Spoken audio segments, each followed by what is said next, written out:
Chapter 8.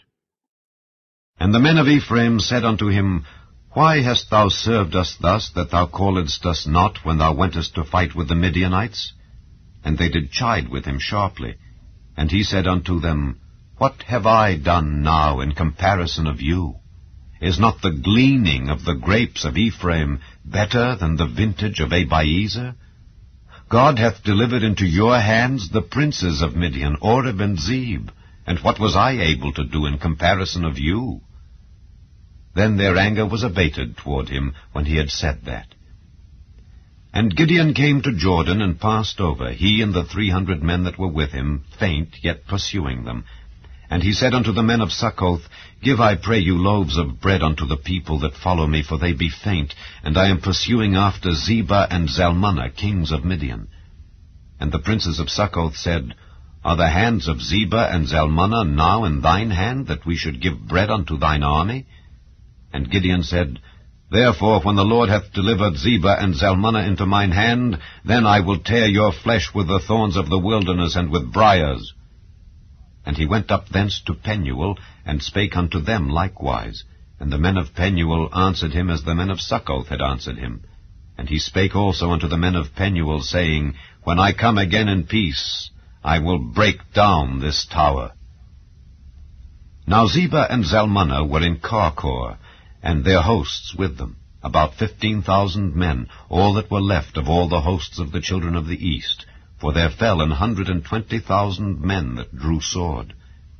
And Gideon went up by the way of them that dwelt in tents on the east of Nobah and Jogbehah, and smote the host, for the host was secure. And when Zebah and Zalmunna fled, he pursued after them, and took the 2 kings of Midian, Zebah and Zalmunna, and discomfited all the host. And Gideon the son of Joash returned from battle before the sun was up, and caught a young man of the men of Succoth, and inquired of him. And he described unto him the princes of Succoth, and the elders thereof, even 70 men. And he came unto the men of Succoth, and said, Behold, Zebah and Zalmunna, with whom ye did upbraid me, saying, Are the hands of Zebah and Zalmunna now in thine hand, that we should give bread unto thy men that are weary? And he took the elders of the city, and thorns of the wilderness and briars, and with them he taught the men of Succoth. And he beat down the tower of Penuel, and slew the men of the city. Then said he unto Zebah and Zalmunna, What manner of men were they whom ye slew at Tabor? And they answered, As thou art, so were they. Each one resembled the children of a king. And he said, They were my brethren, even the sons of my mother. As the Lord liveth, if ye had saved them alive, I would not slay you. And he said unto Jether his firstborn, Up and slay them. But the youth drew not his sword, for he feared, because he was yet a youth. Then Zebah and Zalmunna said, Rise thou and fall upon us, for as the man is, so is his strength. And Gideon arose and slew Zebah and Zalmunna, and took away the ornaments that were on their camels' necks.